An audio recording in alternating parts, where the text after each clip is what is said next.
So when I first heard this song, I thought to myself, well, this is so perfect, teen angst. Teen angst saying, this world sucks, and God, you adults, what you've made of this world, there's no peace, there's not enough food, people are dying. But and the more I listened to it, I realized that that's not what it was.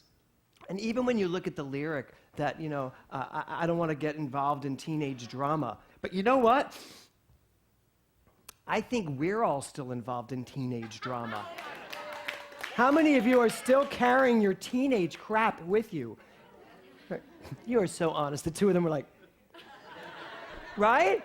Right? We do. We carry our stuff with us at all times. So I don't think Yoni's writing about a teenage situation. How many of you are sitting here saying to yourself during the day, what's with this world we live in? How many of you look at the news and say, what is with this aversion to peace? Why are we really building a world that is just going to literally one day just blow up because nobody can get along? I mean, that's really what this song is saying. And what I really loved about it was that it has a universal theme. It really has a universal theme. And it really goes to what Michelle was saying as well. Michelle was just talking about mind-body connection. And there is so much duality in the world. I mean, how many people here grew up Catholic or Christian or Jewish? How many people really grew up? Yeah, no hands. Okay, so we grew up in a dualistic world, in a world where there was God and the devil, right? And there was good and evil. And there was right and wrong, constantly dualistic. Everywhere I look, dualism. And one of the things I work really hard in my classes is to eradicate duality, right? Anybody in my classes knows, and especially the practitioners, because we're having a trouble now getting to the next thing of not just saying, I am one with God. With God? Who am I one with? If I'm with something, then it seems like something else I'm one with. I'm not one with God. I am God. That's the energy. And the teens get it. They don't have to work their minds around, no, let me see, okay, no, I'm not really one with God. No, they just get it. Here's who I am. This is who I am, and I'm the energy, and I'm the power. So when it's stepping into your power, it's stepping away from a dualistic idea of life, of even mind-body. It's not my mind creates my body. It's one thing going on. My body is my mind. The way my body looks reflects my mind because they're the same thing. We just don't get it. We think it's a dualistic idea. Even the whole idea, like Michelle was saying about anybody who wants to lose weight or gain weight, even when people want to gain weight. And I know the people that say, look at people, you look at me because I'm like, I'd like to put on 5 pounds. They're like, really? That's trouble. But it is. Whatever you want to do, you can do once you get out of the idea that your body is something else you're dealing with. Do you get that? It is me. This is me. And same thing with God and man. I don't ever want to be a human being. So when you look at the title of this song, I don't ever want to be considered just a human being. Because if I'm going to be considered a human being, I'm going to be like everybody else and be involved in all the crap of the world. I can say crap. It's that kind of church. Which is not church. So, right? So that's what the song is to me about. Does that work for you? Totally. So that's what it's about. I don't want to be just a human being. It is, and I'm tired of hearing this thing. No, I'm a human being. I can't even say it anymore. I'm a human being having a spiritual experience. No, I'm a spiritual being having a human experience. Wait, my mother, my daughter. Who am I? Right? Am I a spiritual being having a human experience, or am I a human being having a spiritual experience? How about if I'm a divine human being? And that's it. That is it, folks. I am a divine human being, and every aspect of my life is God. God is present everywhere. It's all God all the time. There you go. All God all the time. That's the way it goes. There is no other way to look at this. And when we look at it another way, that's when we get into trouble. So that's the whole idea that I bring to you today. If you're going to step into your power, you have to step away from the duality. You have to step away. And so there are tools. And what I love about this song is that in his lyrics, he talks about, and I don't have the lyrics off the top of my head, but the idea that he's not going to be involved in all of this. He's going to put his attention on the steel guitar and put the, what is that lyric? About my guitar strings Steal away on a round steel string. Is that not just so poetic? So we have tools to steal away too, and we sometimes, unfortunately, use things to divert us like alcohol, drugs, sex, shopping. No, there's a program for that too. There's a program for everything that we have decided to use instead of feeling what there is to feel. And instead of owning up to who we are. Why do you think the program rooms are so full? Why do you think there are so many new programs coming up every day? I think eventually there has to be a program for people addicted to programs. Really. Hi, I'm a programaholic. Hi, welcome. We're all here. Right? Because we're all trying to find something out there to heal us, to make us stronger, to make us better. Something, we use clothes, we use makeup, we use whatever we use to make ourselves feel better about what we see. And yet, what Michelle also said that is so brilliant is if we ever take the time to really just listen, everything we need is right there. That's where the power is. I said it last week. What is the most valuable asset you have? And it's your mind. And it's all you have, bless you. It is all you have, your mind. That's it. There's nothing else. That's all you have, your mind. Every aspect of you is a reflection of your mind. Even what you're wearing, it's a reflection of your mind. Everything that happens is a reflection of mind. And here's the thing about that. We take that and even make that dualistic. In this science, we think that we're saying, I'm going to use my mind to create what I want. No, your mind is already creating what you want. Right now, in this room, whatever is in your mind is showing up on the world of form. That's the way it works. What Ernest Holmes says is, trained thought is more powerful than untrained thought, which just means it's going to do what it's going to do. But what do you want it to do? Because what you want it to do, you can now take your mind and focus it, because it's going to do it anyway, and it's going to say yes to everything, and it's not dualistic.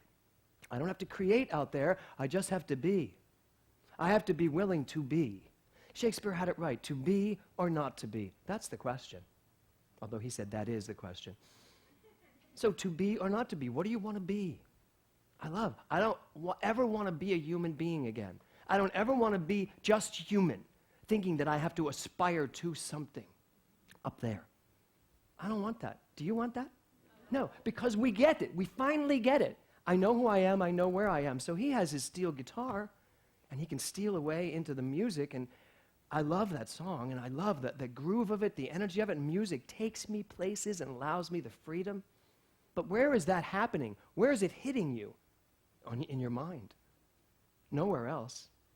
So our job as we move forward on this amazing journey to self-actualization, our job is to find out what actually allows us the permission to be who we innately are. And the first thing we have to do, and I talked about it all month, what's stopping you? Because it's still just a perception. What do you perceive is stopping you from being God? And I mean the most amazing idea of God.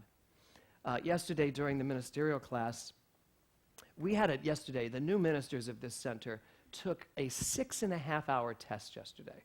So after 6 years of study, science of mind 100, 200, then science of mind 300, 400, 5 years, 300 for 2 years, and then 400, this is the end of their first year, they spent 2.5, 3 hours taking a test, and then the next 3.5 hours breaking the test apart to see what they got right and what they creatively answered a different way. Yeah. So, yes. And Reverend Jonathan Zenz will be very happy to know that his student, who is Helen Valou, who's sitting right here from Toronto, she got the highest mark in the class. And what I laughed about was, she got the highest part in the class, and she's never been in class. She's online with us every week, so there's really no difference. It is one world, present. We are always present. So they sat there this whole time trying to break this test apart, and there was a concept, and it's a concept from Judge Thomas Troward. Do you all know who Judge Thomas Troward is? He was a brilliant, brilliant philosopher that really was the bedrock of what Ernest Holmes created this teaching on.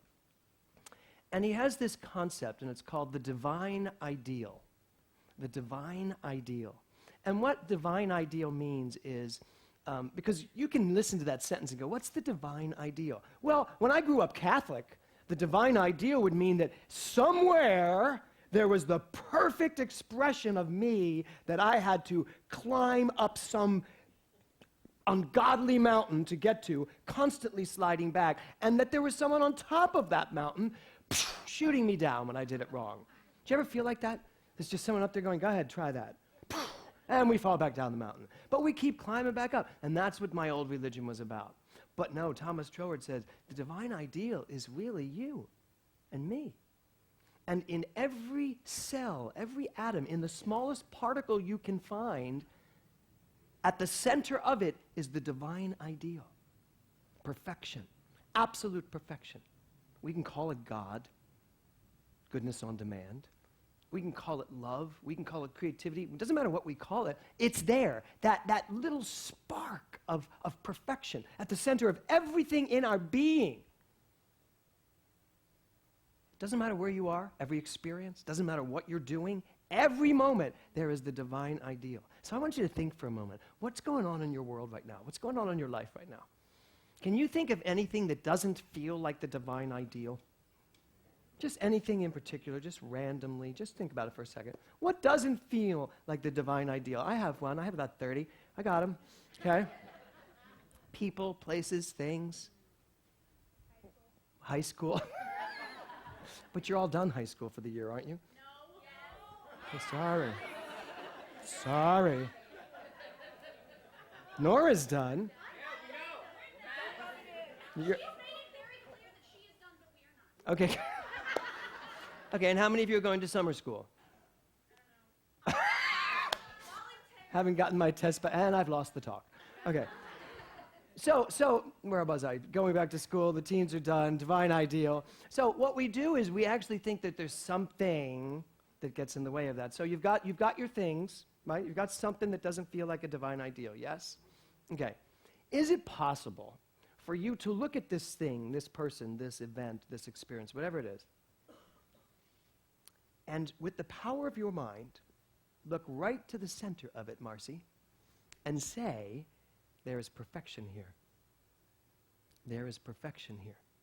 That's who we are. That's what it means to be a religious scientist or a spiritual livingist or a new thought person or just really God. That's what it means to operate from a Christ consciousness level, the highest level of consciousness. It's so simple what we teach that it's complicated. It is. It is so simple. Because it's really just this. Whatever you put your attention on expands. That's it. That's it. I can go home. That's it. Whatever you put your attention on expands. Now I want you to think about, what have you been putting your attention on this week? The divine ideal at the center of every situation, no matter what? Or have you been paying attention to, some of my friends got out of school and I'm still in it? Or I may have to go to summer school. That teacher hasn't given me my grade yet, and she's a real That's to that side of the room, but you're all doing the same thing, just with your own stories. So what is it? Do you think you have the capacity to look at everything? And I love this idea. I think it was Reverend Jonathan that said this during a boot camp once. My first thought may not be my most godly thought, but my second thought will be. So if you have to start there, great. Or if you have to say, my first thought may not be the most godly thought, but my 10th thought will be. Whatever it takes, whatever level you're at, I don't care. I just care that you understand this enough to start living it, to start really being it. Because frankly, this song, this melody that he just played, is such a great reminder and such a great way for us to say, I'm done being a human being. I'm done just being a human being. And any time you feel yourself feeling like some form of a victimized human, something happened. You know, how many of you been to the DMV this week? You know, or you have been to the DMV this week? How was your experience? It was great because I made an appointment. So let's start making an appointment with ourselves Literally, every day, let's make an appointment to remind ourselves that there will be a divine ideal at the center of every moment of my life today. It doesn't matter what happens, who happens, or what goes on, there is perfection. So that's what's been really saving my butt over the last 10, 15, 20 years since I first heard Dr. Walker speak. The understanding that it doesn't matter what's happening, there is good here. There is good here. And I got to tell you, for the most part, when you say there is good here around a bunch of people who are looking at the same thing you're looking at, be ready for a little bit of a discussion. And sometimes you may need to withhold speaking it out loud because you really don't need the torrential downpour of everyone saying, really? Are you looking at what we're looking at? There is no good here. There is. There is good in everything. And not just because it's a nice thing for us to do. You know, I think a lot of people take New Thought, and it's just such a nice, it's nice things, you know. Love is all there is, you know. My life is unfolding perfectly, except when it doesn't. And then when it doesn't, what do? Damn, that didn't work. Those people are crazy. And we can't be like that. We actually have to be willing to say, there is good here. And that's an Emma Curtis Hopkins thing. I cut off the rest of hers because it's too dualistic. I ought to have it. No, you shouldn't. You don't ought to have it. You do have it. You ought to remember you have it. That's what we should change that to. There is good here, and I ought to remember I have it. Right. So that'll work for me. We're changing all these people up, and they want us to. Ernest Holmes said that if we're still studying what he wrote in 1927, we missed his point. And yet there are still people trying to teach that as though that's the Bible. Ernest Holmes isn't the Bible. Ernest Holmes taught what Thomas Troward said, and really what Ralph Waldo Emerson said, who, by the way, took it from Quimby, and who, by the way, took it from Plato, and, by the way, took it from that first caveman who got it. I mean, that's really how this works. So it's up to you and me to take it to the next step, and you know what the next step is? Those three magic words, I am God. And that's it. I'm not a perfect little expression of God. I'm not just the little wave in the ocean. I'm not just the drop of the ocean. No. There are all ways to minimize yourself. There are all ways to make yourself smaller. And I know some of you have said to me, I just have a hard time feeling I'm all of that. And I said, well, do your best, but I'm just going to know you're all that. And I'm also going to know sometimes you're not living that. So that's stepping into your power. Are you ready to step into your power, take a real lesson from what Yoni wrote through his fingers and his mind, that it is time for us to say, I'm done just being a human being. I really get who I am. And I also get that the divine ideal works for me too. Because guess what? I am the divine ideal. So no matter what I show up as, no matter what I do, any of you ever do things that you really wish you hadn't? Or behave in ways you really wish you had a better handle on your emotions, right? Well, even in that moment, you have to be willing to say, there is good here. I think when Jesus turned over all those tables and like blew them all out of the money changers out of that forum, a funny thing happened on the way to that forum. So, I just blew a bet with Al Welland. Al Welland said, you cannot give a talk without mentioning Broadway. I said, watch me. And I just didn't. So, right? So I believe when Jesus did, what did I bet him? Hope it wasn't much. So, where's I did not bet you $1,000.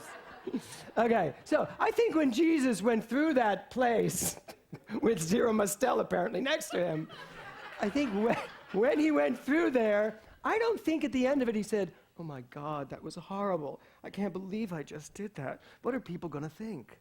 I don't think he did. I think he went, and that was God speaking. And maybe I could have done it a better way, but you know what? There is good here. And I'm going to focus on the good. And maybe there's something to learn from all of this. That's what this is all about. That's what Thomas Troward speaks of when he says the divine ideal. That is what Ernest Holmes speaks of when he takes Thomas Troward's idea and tells us that all there is God. And that's what I'm speaking of when I say not only all there is God, but I am God. That's who I am. And we are on this beautiful evolution. And today, the title of my talk, by the way, is A New Generation of Truth. And finding our ancestors and talking about truth and how it's built up till now, and having the teens here today and singing what they're singing, they are not the new generation of truth. Because I believe a generation is who's ever alive on the planet at that time. Right? We are all a new generation of truth. Don't think just because you're in your 50s or 60s or 70s or 80s or 90s. Anybody in the hundreds yet? We're going to get there. It's Michelle and I.